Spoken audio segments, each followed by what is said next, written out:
Liberation moving for every single human. We have come to win. We are the movement. Liberation moving for every single human. We have come to win. We are the movement. Liberation moving for every single human.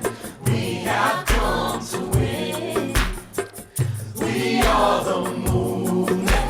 Liberation for every single human. for every single human. We have come to win. We have come to win.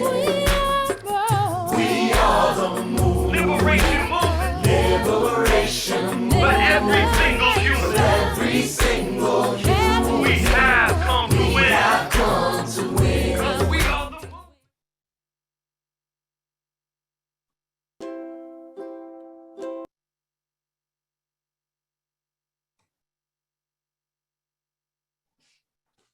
All right, good morning, everyone. Thank you for joining us this morning for Resisting Corporate Colonialism, Why We Must Stop EACOP Now.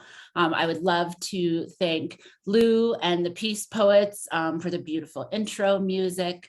Dawn will be sharing links and all sorts of things into the chat this morning, so feel free to grab those. We will also have the chat saved and be sharing all links and resources in a follow-up email following the webinar, so don't feel like you have to grab every single one. Also, good morning, I'm Amy. I'm the Senior Climate Finance Strategist at Stand.earth, and I'm your host today. Very excited to have you all with us today to talk about the East African crude oil pipeline. In 2006, Uganda discovered huge crude oil reserves near Lake Albert, along the border of the Democratic Republic of Congo. Now global fossil fuel giants plan to invest over $230 billion over the next decade to develop new extraction projects in Africa. By 2050, that number could reach a staggering $1.4 trillion. First on the table and why we're here today is to talk about the East African crude oil pipeline, or as we refer to it in an acronym, EACOP. The proposed line would run from Kabale, Uganda, to the northeastern coast of Tanzania. The project includes plans to drill 130 oil wells in Murchison Falls National Park and to develop oil fields on the shores of Lake Albert.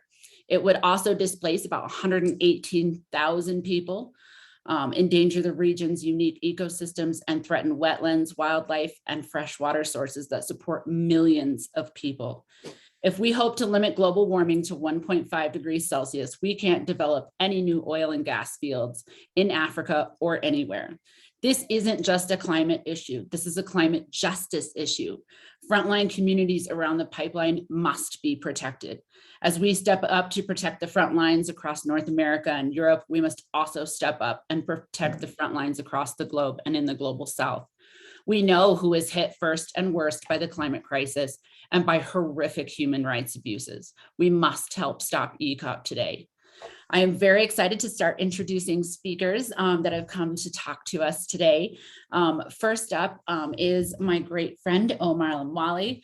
Omar is a highly motivated lawyer with over 8 years of experience. He has been assisting communities to assert their rights and have their voices heard in development projects coming to their doorsteps. He is knowledgeable about energy, climate change, and environmental laws, and has dedicated his career to supporting marginalized communities to safeguard and enforce their rights. This has been either through solidarity with the affected communities or by helping assert their rights as crucial stakeholders in any intended projects that stand to impact their lives and livelihoods.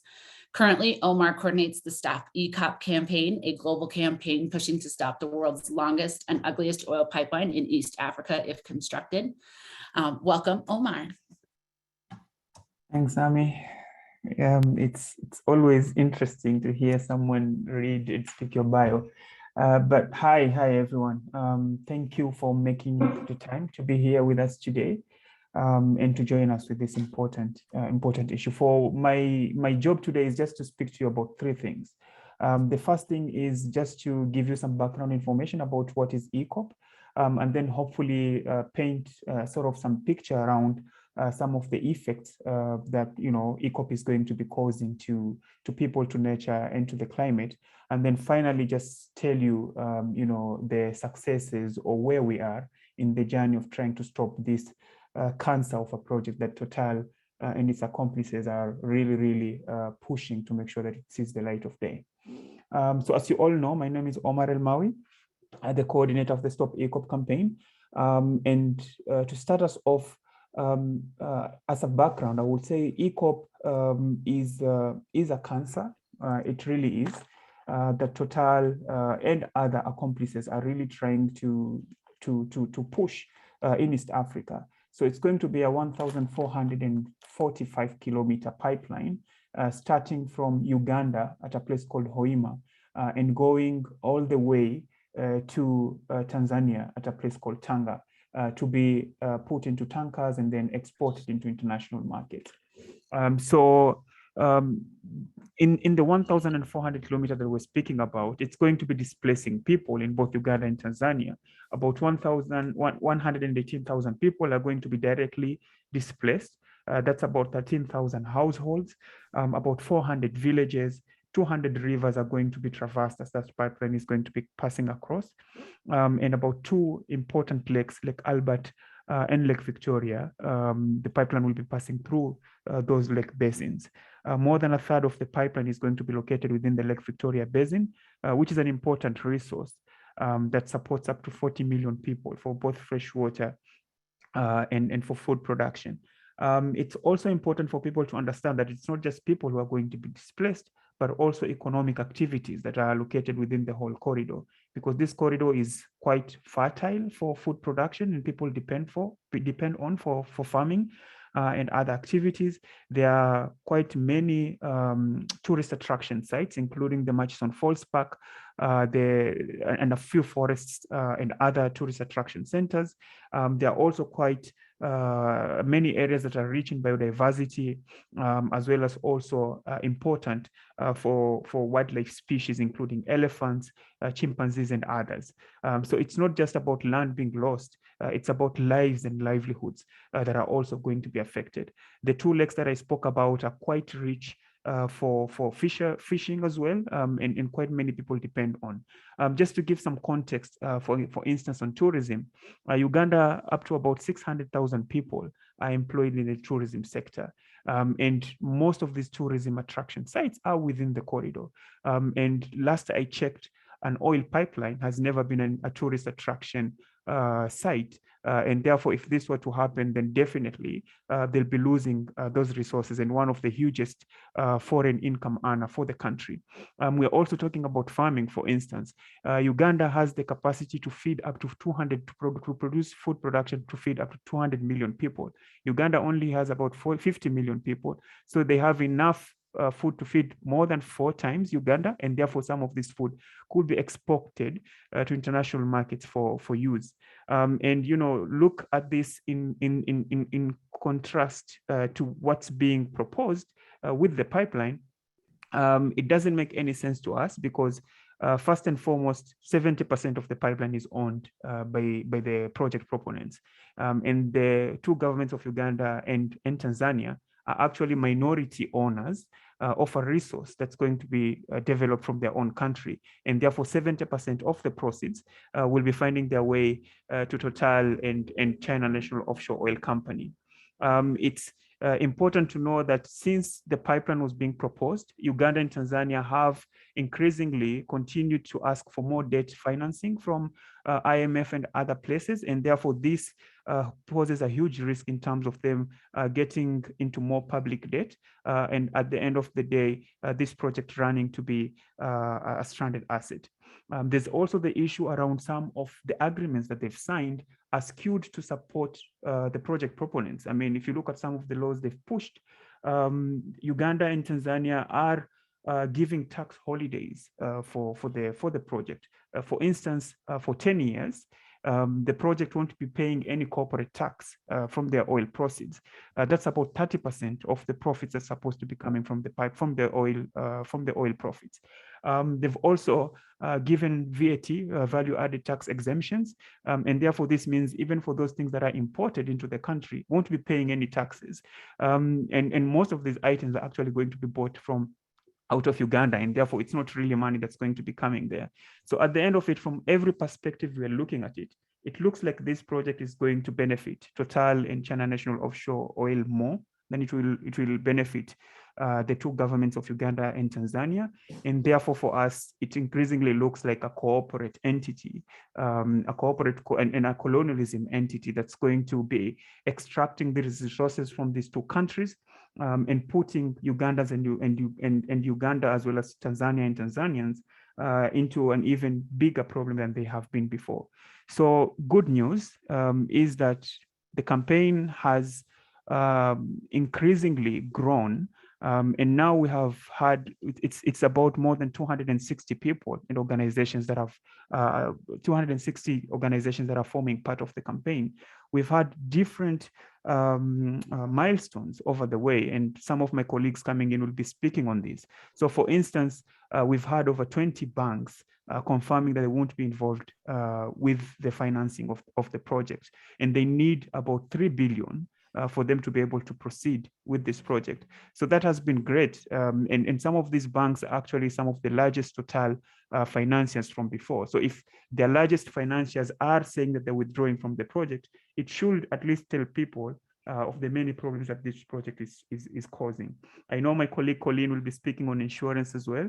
And we have over 8 insurance companies now confirming that they won't be involved in underwriting this project out of the 15 that we've approached. And this is good news because this project cannot proceed without an insurance cover, and therefore more power to us, and more we'll keep pushing. But our biggest problem are actually 3 banks that are playing key financial lead advisor roles of the project. And at some point in the end, I'm going to be speaking to you about some of the actions you can take. And we really hope that all of you here would at least take part in sending at least an email, even if it's one, to some of these important people who are planning to play a role in making sure that this project sees the light of day. So to finalize, so that I can give it back, corporate colonialism, at least to me, it's defined as the policy or practice of a wealthy or powerful nations or companies maintaining or extending its control on other countries, especially in establishing settlements or exploiting resources. And this is the textbook definition of this. It's been more than 60 years since Uganda and Tanzania got their independence. And therefore, these corporate entities need to finally realize and understand these are free countries, and they should not be involved in continuing to exploit these resources, and not caring or giving even 1 minute of care about some of the impacts that they are causing to their people, to the nature, and to the climate, which is quite important for them. I'll stop here now, and hopefully we'll be deliberating further in the next few minutes. Back to you, Amy. Thank you so much, Omar. Next, I would love to introduce Ryan Brightwell. Ryan is Director of Communications and Research at BankTrack, where he has worked since 2012 and leads its human rights work. His work is focused on campaigning for banks to fully meet their responsibility to respect human rights, and on advocating for accountability and justice on behalf of people affected by bank finance projects and companies. Welcome, Ryan. Thank you. Thank you for organizing this this great webinar.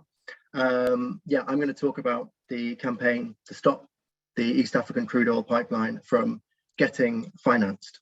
And I have some slides. Can you show the first slide, please? That's great. Thanks a lot. So the EACOP is going to need money to be built. It's going to need a lot of money. The total project cost is estimated at $5 billion US, and the companies behind the project are planning to finance this with $2 billion of their own money, mainly Total's money, and a $3 billion project loan. If you want to borrow $3 billion US, you don't just go to one bank. The risk is too high for a loan like this. So a group of banks are typically going to divide the loan between themselves and share the risks. Anywhere between 10 and 20 banks might get involved. And the banks are also going to seek governments to join the loan as well to reduce the risk. So the next slide, please. So the EACOP companies, Total and CNOOC, first hired 3 banks as financial advisors back in 2017. And these banks are Standard Bank of Uganda, Stanbic Bank of Uganda, part of South Africa's Standard Bank, which is the largest bank headquartered on the African continent. And this is the lead advisor to the EACOP project. SMBC, or Sumitomo Mitsui Banking Corporation, which is one of the big 3 Japanese banks, which is advising Total Energies on the deal, and ICBC, or the Industrial and Commercial Bank of China, which, although you might not have heard of it, is the largest bank in the world, and it's majority owned by the Chinese state. So these banks are tasked with structuring the loan and making sure that it meets the banking sector's voluntary rules on environmental and social risks, which are called the Equator Principles. And there are over 100 banks signed up to these rules, and if the project can't convince banks that it meets these requirements, it's going to struggle.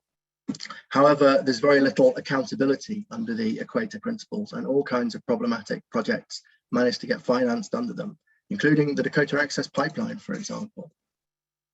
So we've made all of these banks aware of the risks. So the next slide, please. So we've worked with our allies in the Stop EACOP Coalition to make sure all of the banks that might consider joining this project loan know about the risks and impacts on people's rights, on nature reserves, on animal habitats, on climate change, all of the many problems that Omar and Amy have already described. So we put together risk briefings, setting out these problems in the kind of brief language that banks understand and accessible short documents, and as well as presenting the facts of the project, we wanted to make sure the banks know the extent of opposition to this project. So in March last year, we coordinated an open letter and we got a tremendous response to this. It was signed by over 260 civil society groups, including over 100 African partners. It was calling on these banks to steer clear of joining the project loan and support a clean future for East Africa instead. So the next slide, please. So we sent this letter signed by 260 organizations to dozens of banks, starting with Total's biggest financiers, who you can see on this slide, who we thought were the most likely banks to join Total, support Total by joining this project loan. So this open letter and the huge support it was able to attract was when the movement to stop EACOP really started to get banks' attention. So first we gave some banks some notice that the open letter was going to be published, and that if they gave us a public commitment not to finance the project, we would take their names off the letterhead. And Barclays and Credit Suisse were the first banks to respond that they would not be joining the project loan, so we can cross them off the list.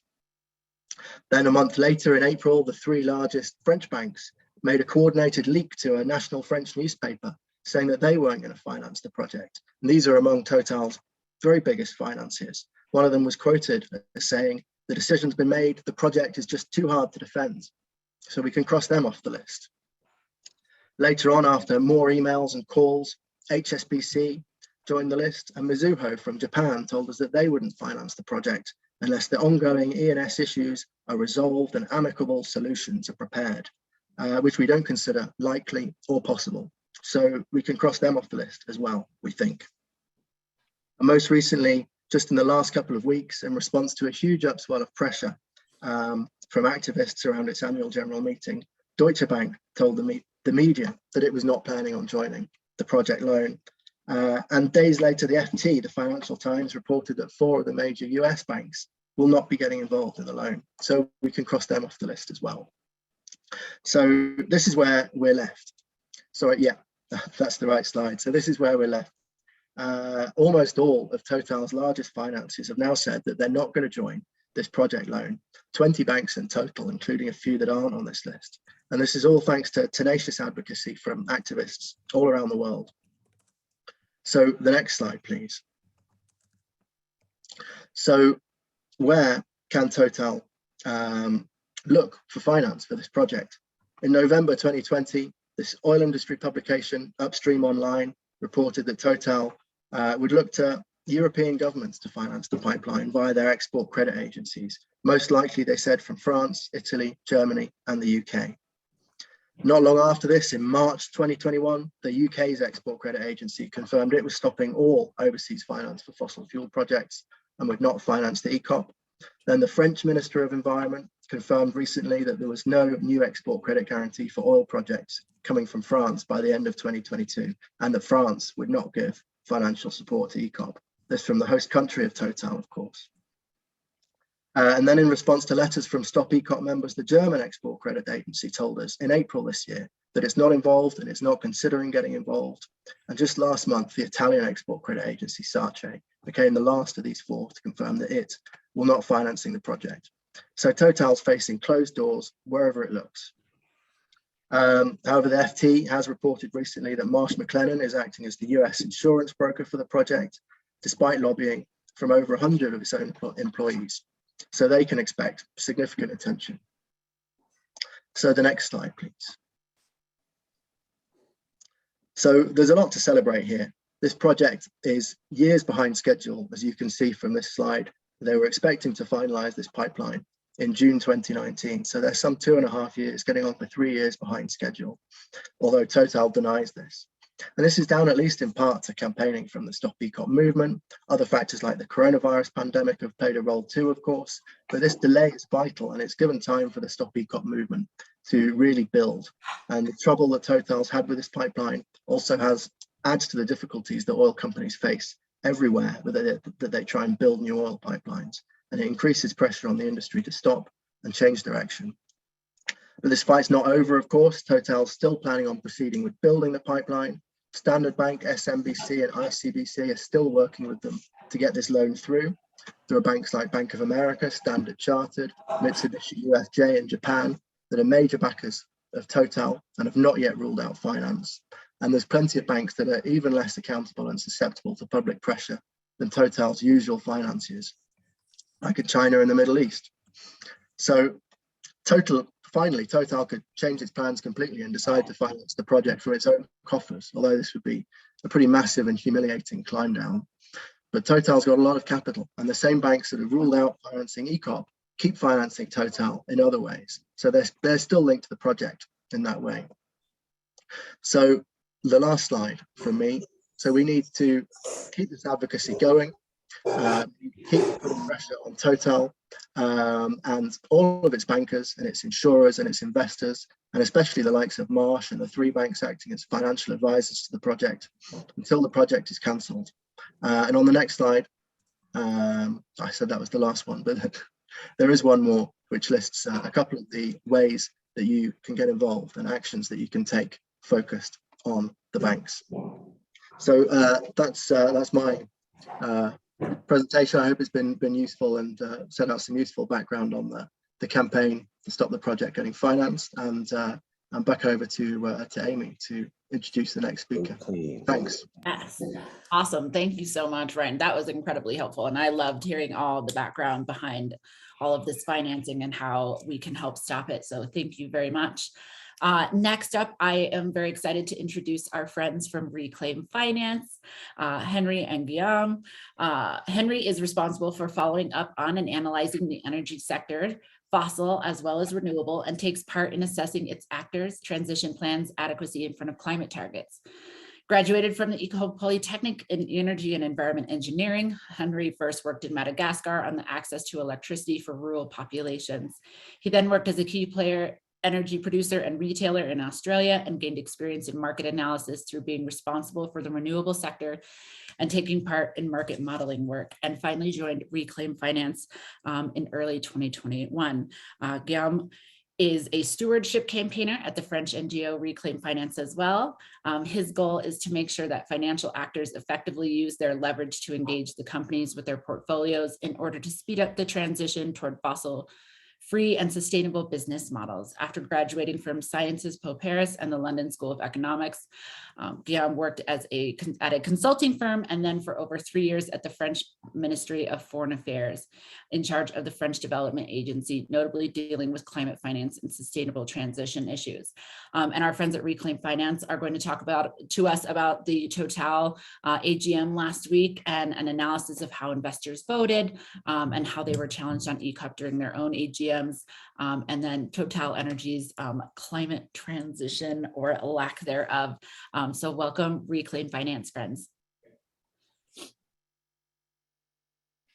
Hi. Hi, everyone. Can you hear me well? Okay, thanks. So nice to meet you. So I'm Henri here, energy analyst at Reclaim Finance. I will start this presentation by telling you a little bit more about Total Energy's climate plan, or EACOP, and how EACOP project fits into this plan. And then Guillaume will take the hand to discuss more about the way investors voted at the AGM. So to start with the transition plan, just as a reminder, in the latest IPCC's first working group assessment, the core budget has been revised for the year 2020. And looking at the current pace of energy CO2 emissions, we would exhaust that carbon budget in only 13 years. So this is just to stress that decarbonization needs to happen now, but that it also that those 13 years ignore other CO2 sources such as cement manufacturing or other hard to abate sectors. So decarbonization also need to be a collective effort. What does this mean for oil and gas majors? It means reducing fossil production and absolute emissions and transitioning their business toward cleaner energies such as renewable energy and green hydrogen. And despite new announcement in March in the Sustainability Climate Progress Report, Total Energies is still on not on a climate compatible pathway. First thing is that the group barely took any commitment to reduce its scope 3 emissions. These are key in reducing emissions because they represent more than 90% of the group's emissions.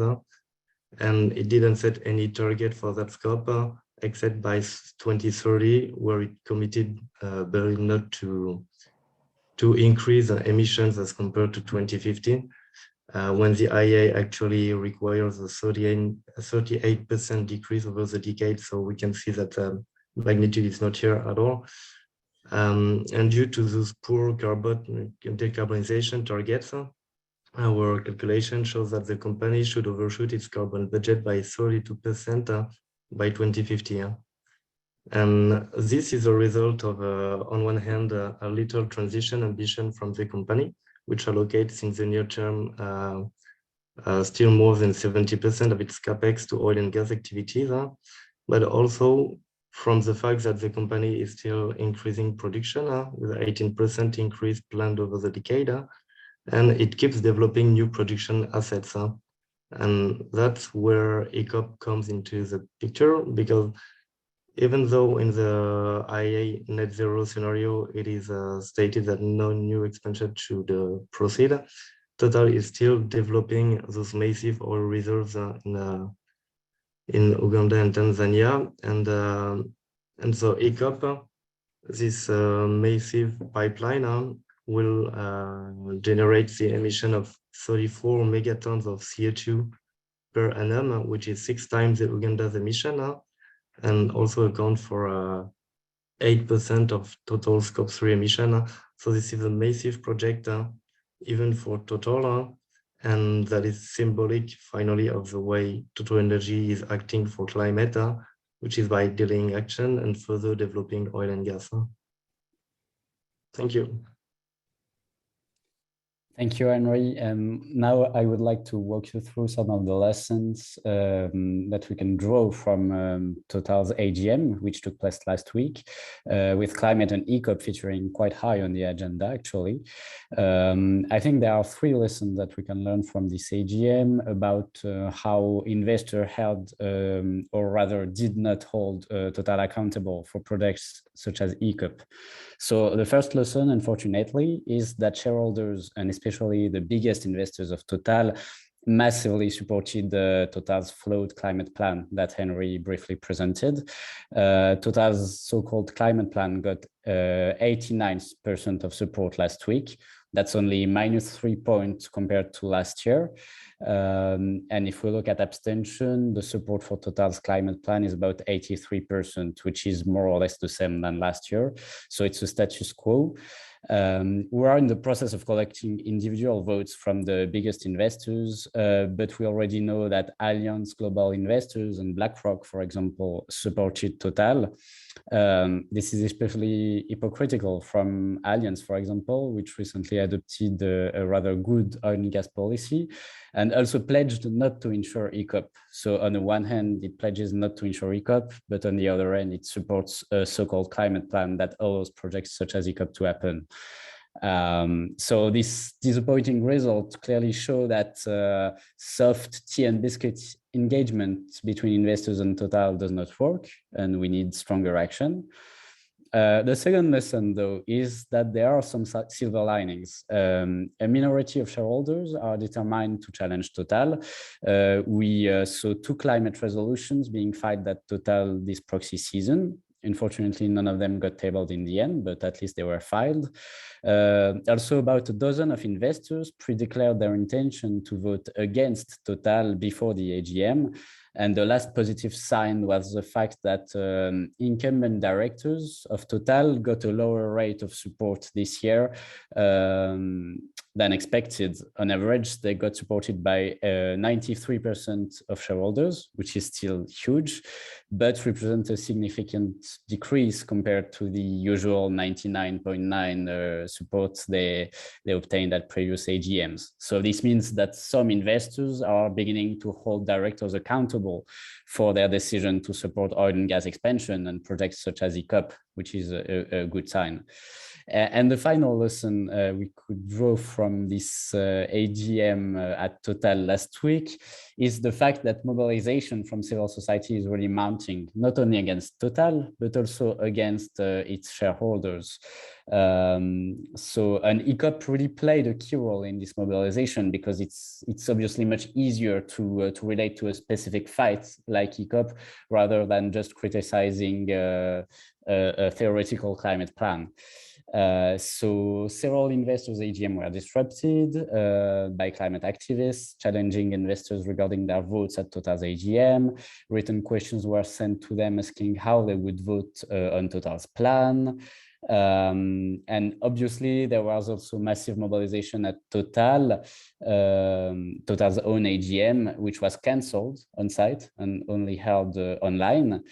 And what it achieved is the fact that the narrative changed, it shifted. When Total's first climate plan was approved last year, the media coverage was, well, Total got his plan approved, so Total must be green.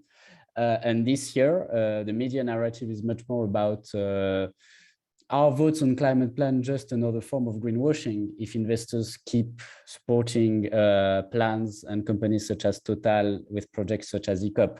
So it's a progress, and I think we are slowly getting there. And it's important to keep the pressure on investors. Thank you. Thank you so much. I'm learning so much from everyone today, and I hope everyone who's attending is also learning as much as I am. Thank you both extremely, so much.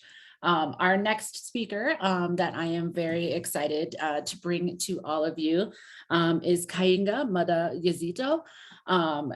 They are the network coordinator of Community Transformation Foundation Network in Greater Masaka, focused on access to basic social services, youth unemployment, oil and gas management, human rights protection, child protection, and land property ownership. The development of EACOP is currently one of their focal issues, given that many households are affected by this project.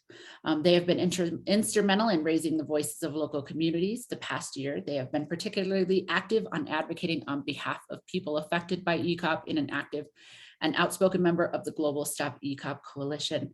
As a result of his human rights work, he has faced a number of risks. And in late February of this year, their offices and his home were broken into by unknown individuals, and equipment and data, including that related to the EACOP work, was stolen. So would love to welcome him to speak. Very excited to have you. Welcome.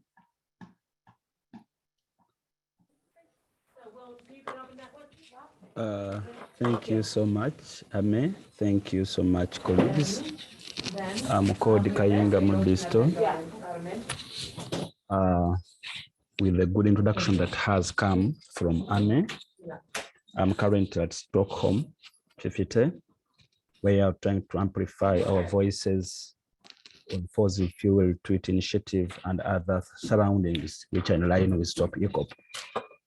I will share briefly about the situation. I will just present on the negative impacts of the EACOP to the project affected persons.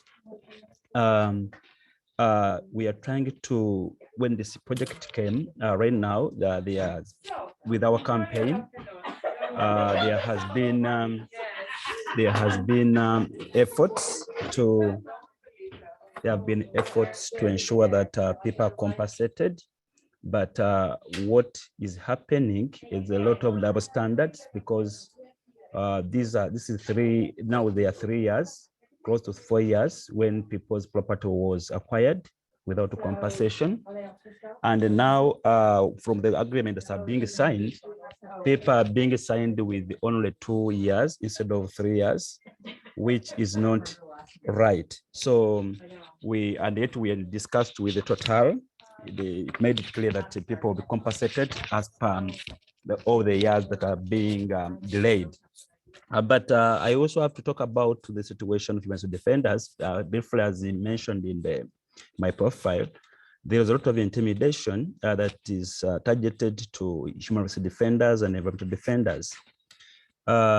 So what are we trying to say about this? That as this campaign is moving, and as we're seeing that more efforts are being done on this project in the country, protection of human rights defenders and environmental defenders is very key, because we may not have the voices that we need to be listening to if there's no protection to HRDs, the Kaing and the rest. So the target to assassinate, to arrest, and bring everything to us is at high pressure.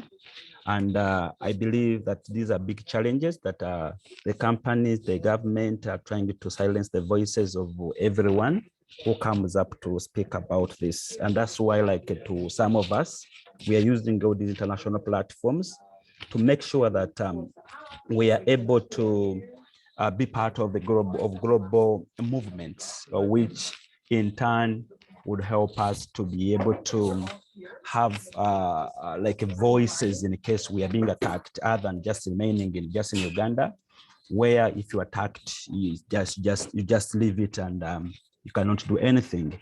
Perhaps like when I have to talk about the project affected persons, for now, there has been a lot of issues. Environmental issues have not really been well catered for.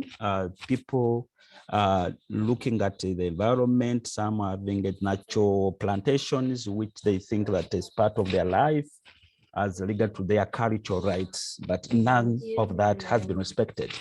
Rights of the dead people, they are not respected. Where they are going to be displaced, their graveyards, and even up to now, majority of them have not really been compensated, nor have understood where they're going to relocate their people, their loved ones, and such issues are not seen as critical issues. Yet, if somebody has been there for over 200 years, it's a place where they bury their people, and you come now and say you want to just pass the pipeline, you see how these issues of social economic really impacts a lot on these people.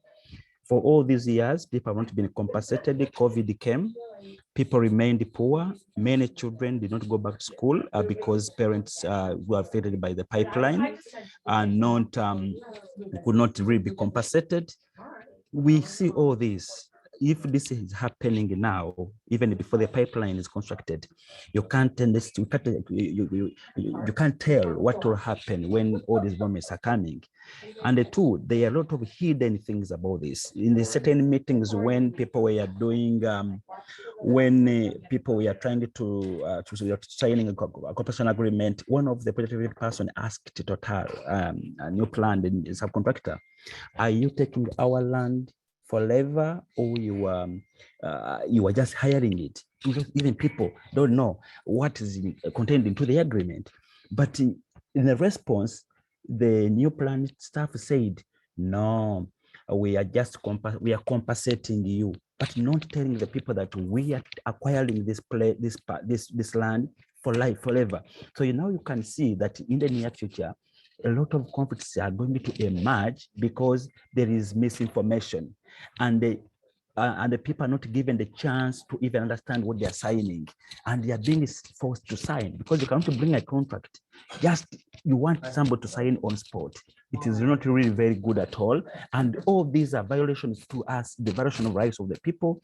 The people have for example, people have right to property as introduced into the law. Right now, we are pushing for to stop ecocide law, international law, which we think that if this is really being passed and taken into International Court of Justice, because with that we want to see whoever tampers with our environment, with our earth, you should, this could be a criminal. This has to be a criminal thing. You're not just talking about we shall displace people, shall displace, water sources, and companies just walk away without, being held accountable. I know there are cases happening in the Court of Justice in France, just regarding to see that there could be mechanisms of safeguarding the rights and of citizens in Uganda and Tanzania. And these are all efforts, like as we have had other efforts of stopping the banks and what have you.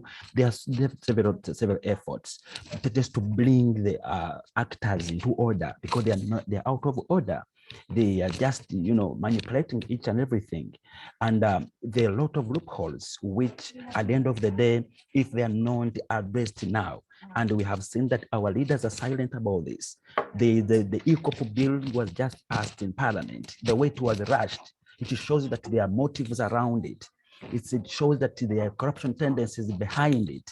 If you cannot even come and consult people who are not affected by the pipeline, then how do you expect that you are really showing transparency?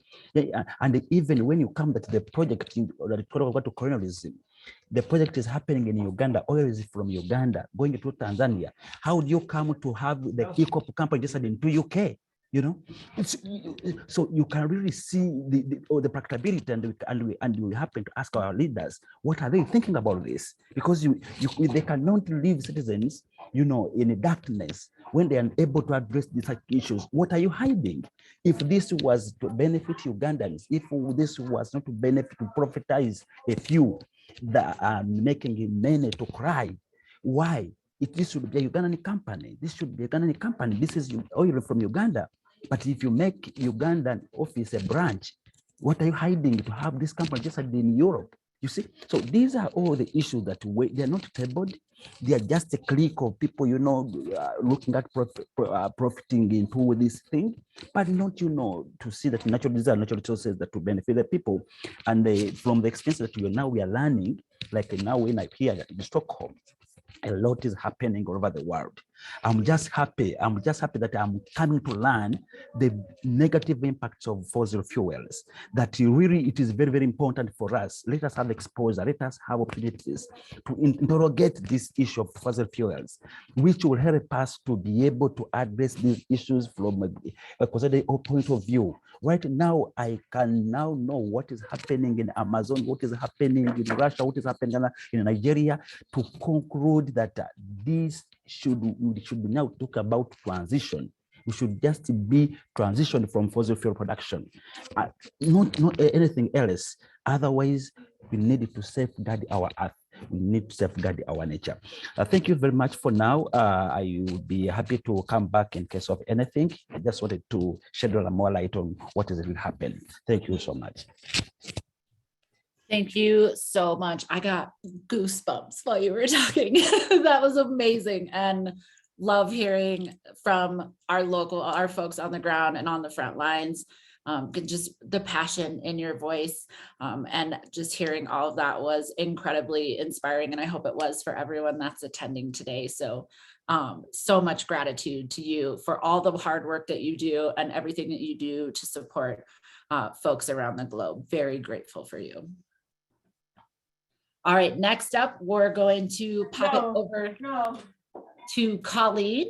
Colleen Scott works at Inclusive Development International as a US-based human rights organization.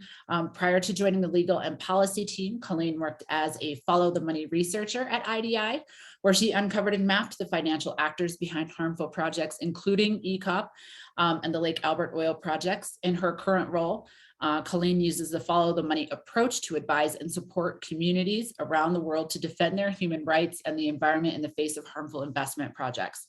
She leads on several of IDI's cases, including co-leading finance advocacy for the Stop EACOP campaign, and she is based in Washington, DC. So I would love to introduce you all to Colleen. Welcome. Hi, everyone, and thank you for that introduction, Amy. And for the opportunity to get to speak alongside so many incredible activists and human rights defenders engaged in this fight. So I'll be building on Ryan's presentation on the finance advocacy, but I'll be focusing on some of the similar work we've done targeting insurers and investors. And in particular, I'd like to highlight one investor that recently did the right thing by choosing to divest from Total and to place the company on its exclusion list because of its operations in Uganda. So I have a few slides as well, if you wouldn't mind jumping to the first slide, please.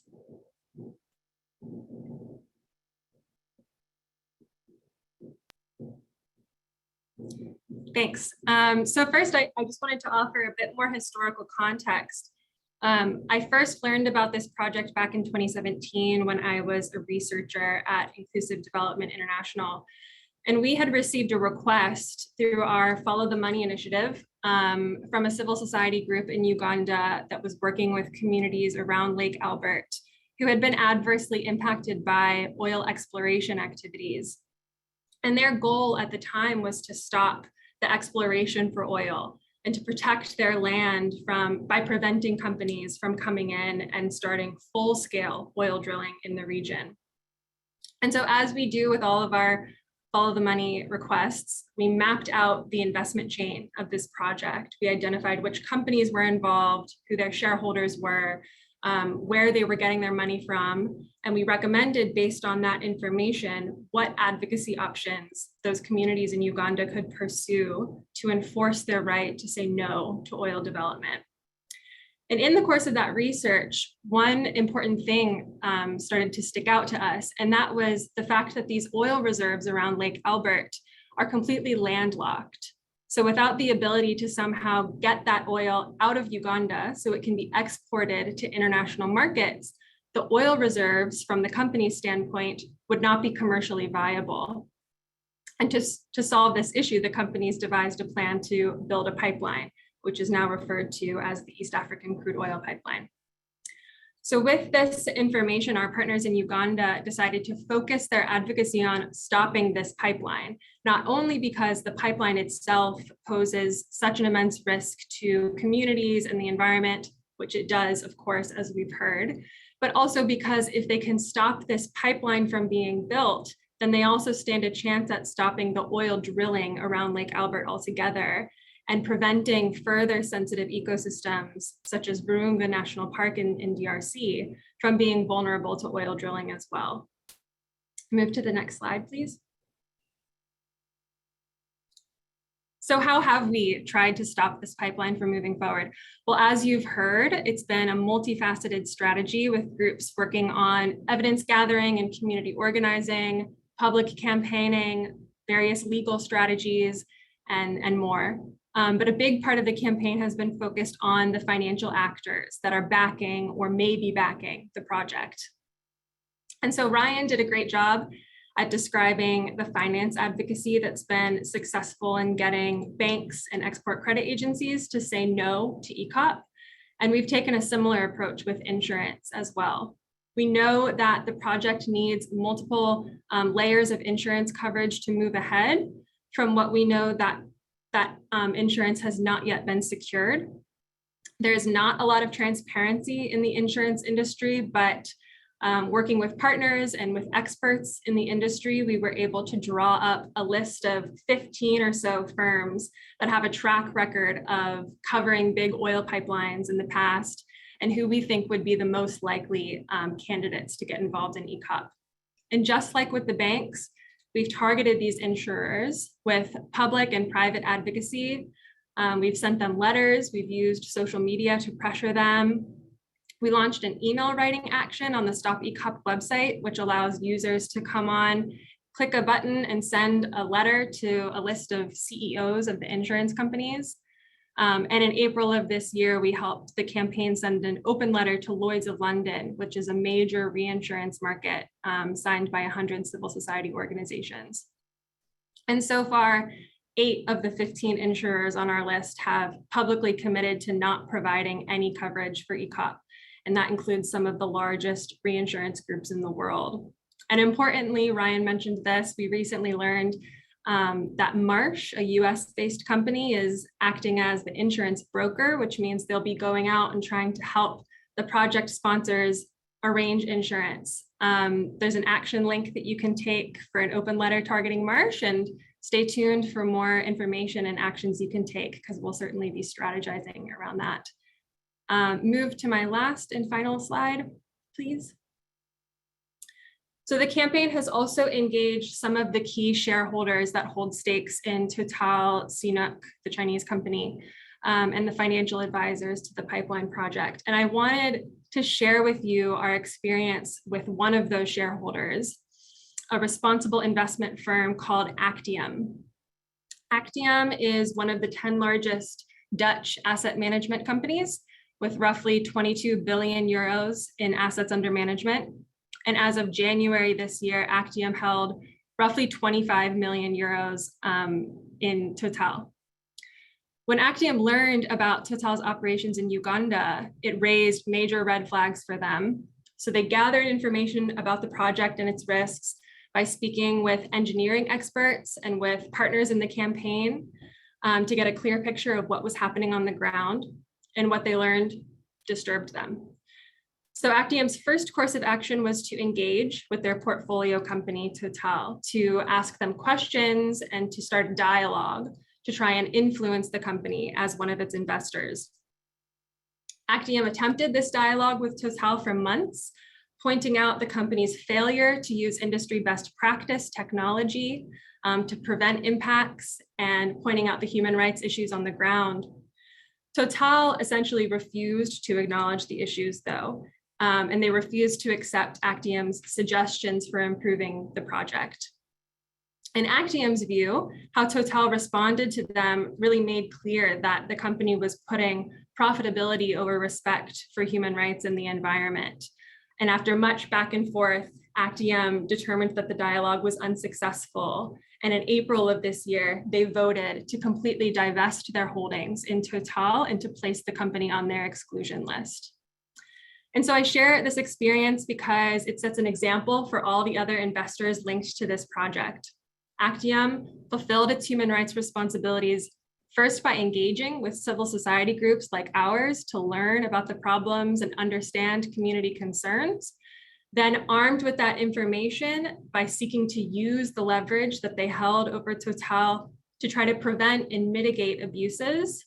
And then when that ultimately proved unsuccessful, by exiting the relationship. And not only that, but throughout this entire process, they maintained an open and transparent dialogue with us about how the company was responding, and they were public about their divestment and their reasons for making that decision. So today, I'm calling on Total and CNOOC's other investors, including all of the US pension funds that collectively hold over $1 billion in shares in Total and CNOOC, to follow Actium's lead in divesting and excluding these companies from their portfolios immediately. Thanks very much. Back to you, Amy. Amazing. Thank you so much. That was awesome. That was an amazing call out of all the pension funds. Really appreciate that. All right. And our next speaker, I am excited to introduce you to Baraka Lenga. They're a representative of GreenFaith International, the Tanzania chapter.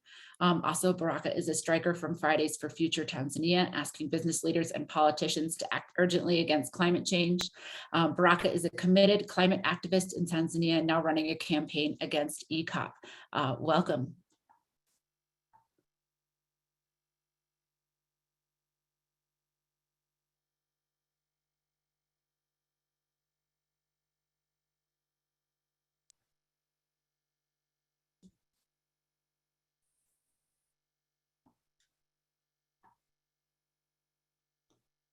Might be having some technical difficulties. Baraka, are you able to come off mute?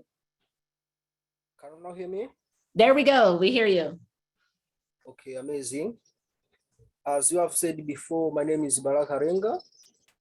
I am a climate justice activist striking with the Friday for Future. I also represent GreenFaith International here in Tanzania. I'll be focused on the base in Tanzania, in the context of Tanzania. East Africa crude oil pipeline will, as they have said, that it will cover an area of 1,443 kilometers. 80% of that land is from Tanzania. So you can see Tanzania is going to be more affected than Uganda. But the pressure is much more in Uganda than in Tanzania. And this is due to the fact that we are having a dictatorial regime kind of. For example, personally, I have been arrested 2 times by raising my voices against these bullshit projects. So you can see, so far the project has never started in Tanzania, but 90%, 99.9% of our people are feeling the impact of this project for now, because most of our people depends on land as a crucial resource, because they depend on 80% of people in Tanzania depends on agriculture for their livelihood. And in that areas where the pipeline will cut across, our people have been displaced. Assessment was done in 2018, and this is 2022, 4 years now. People have been displaced from their land and no compensation. So you can imagine if we are from this community. People have been displaced, no compensation. Even the compensation that they are told, it is unfair compensation, I can say so.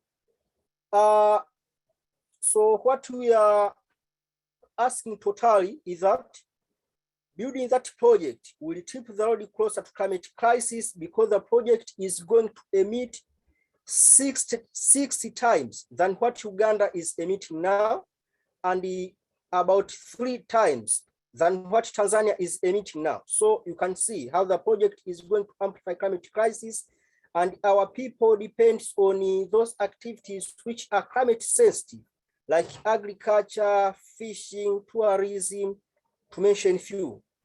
So this project is going to make our people more poorer, more vulnerable, and less resilient. So, but also I heard one day Macron, the president of France, was saying that in this project, there is no public finance.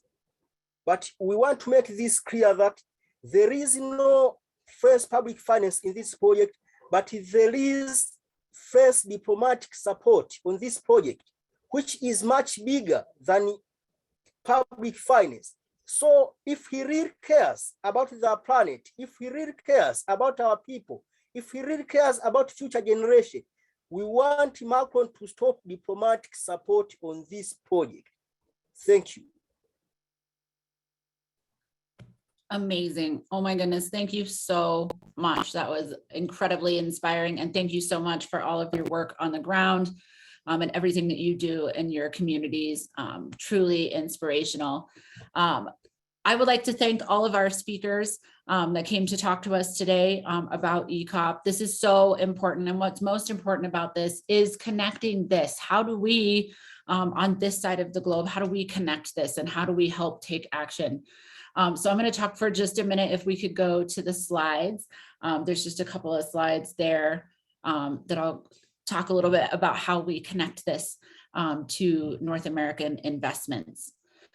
So many of North America's largest pension funds invest in Total Energies and the China National Offshore Oil Company and their subsidiaries. We did a case study for our folks in the Climate Safe Pensions Network who run pension divestment campaigns. And our research showed that they had over $1 billion worth of investments in these companies. And this is just a handful of pension funds. Imagine how many pension funds there are across the country and across the globe. And just this handful in North America have over $1 billion in these companies. Pension funds are some of the largest institutional investors in the world, and they are definitely complicit in climate destruction when they invest in companies like this. It's time for our pensions to divest from fossil fuels and put people and planet over profit. So we're calling on North American pension funds to divest from Total Energies and the China National Offshore Oil Company and their partners and their subsidiaries, all of it. These funds need to move the millions they invest in destructive fossil fuel projects like EACOP and support a swift, just transition to clean energy and infrastructure. The time is now, and the stakes have never been higher. Next slide, please. Not only that, the big banks talk a good game on how they're not providing project-specific funding for EACOP, but they are providing general funds for Total. So when they say they aren't funding the project, they are funding the company with what we call general funding. But there's nothing to say they can't spend that on whatever they want. And that's how the big fossil banks are greenwashing their involvement with Total Energies. Just last week, all these big financial institutions pledged not to fund EACOP, but why are they still invested in and holding loans for Total? So these are the amounts that asset managers and the big fossil banks have in these companies. We've talked about this throughout this webinar. Just to go over it one more time, a growing list of insurance companies and major commercial banks, including Barclays, SBC, ANZ, Credit Suisse, and more have ruled out financial support for EACOP. And in the last few weeks, Deutsche and then others, including JP Morgan Chase, announced that they would not directly fund EACOP. However, they still hold investments in and loan money to the companies. So the pressure is on and the momentum is growing for our financial institutions to choose a side, the people or the pipelines. But direct funding, this is key. Despite this rhetoric, many of these banks are still holding billions in shares in Total Energies and the companies behind this pipeline. We won't stand for this greenwashing, and that is why we're here today. And then we're going to go to the next slide. We're going to watch our awesome video that we're premiering today, and then Omar is going to talk to us about how we can all take action. Our survival is at risk because of the prospects of oil production in Uganda. Beneath the scenic shorelines of Lake Albert, under the water and the lagoons, there are riches. Enough oil to dramatically change the fortune of Uganda. In full production, around 150,000 barrels of oil a day will be pumped out of this area. It's all about money. They are putting the profits over people.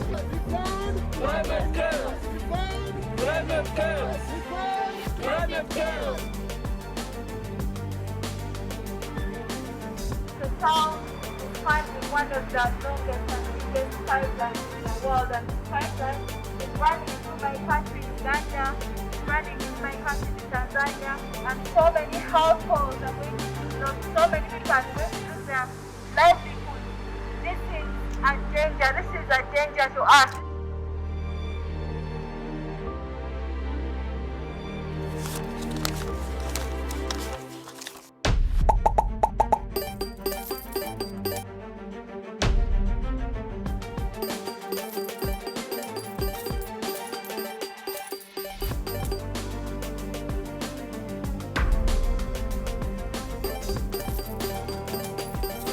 They are the ones injecting money into fossil fuels, and they are the ones funding our destruction. We shall either displace ourselves or shall be displaced by those people. We're already experiencing oil spills, and fishes are dying, devastating floods that are destroying people's crops, destroying people's livelihoods.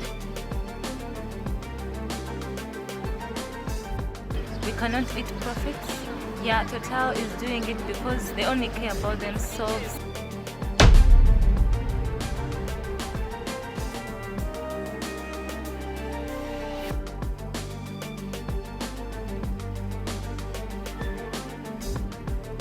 We ask Total to stop funding these fossil fuel projects. They can't fund geothermal, they can't fund solar power if they really care about the future of our people.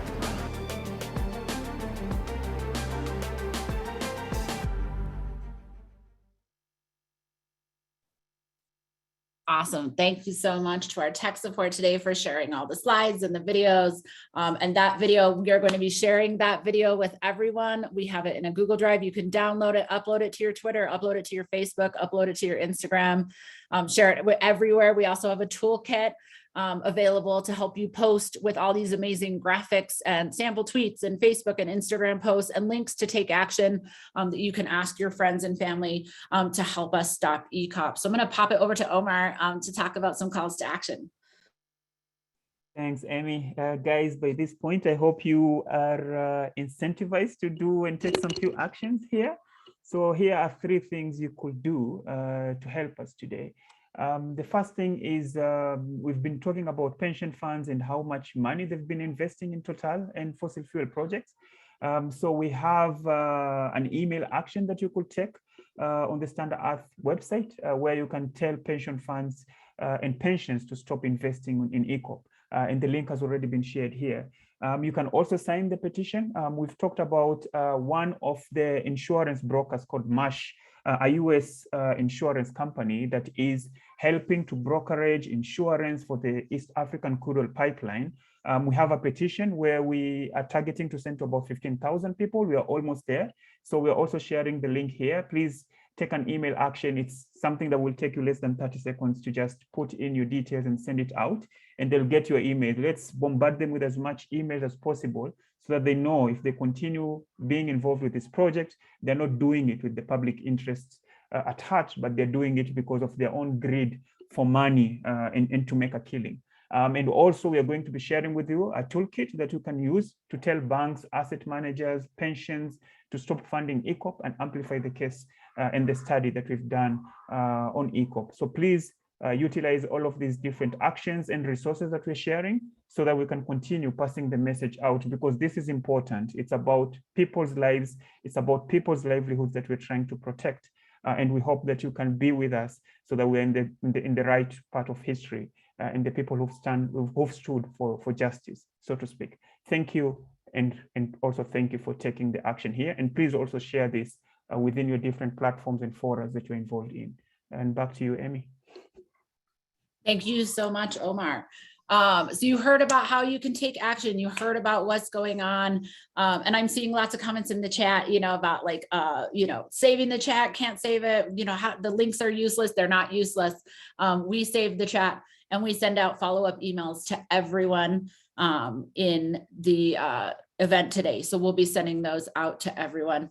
You will have availability to share this video, share this webinar, share the video that we showed, and use the toolkit and all of the tools.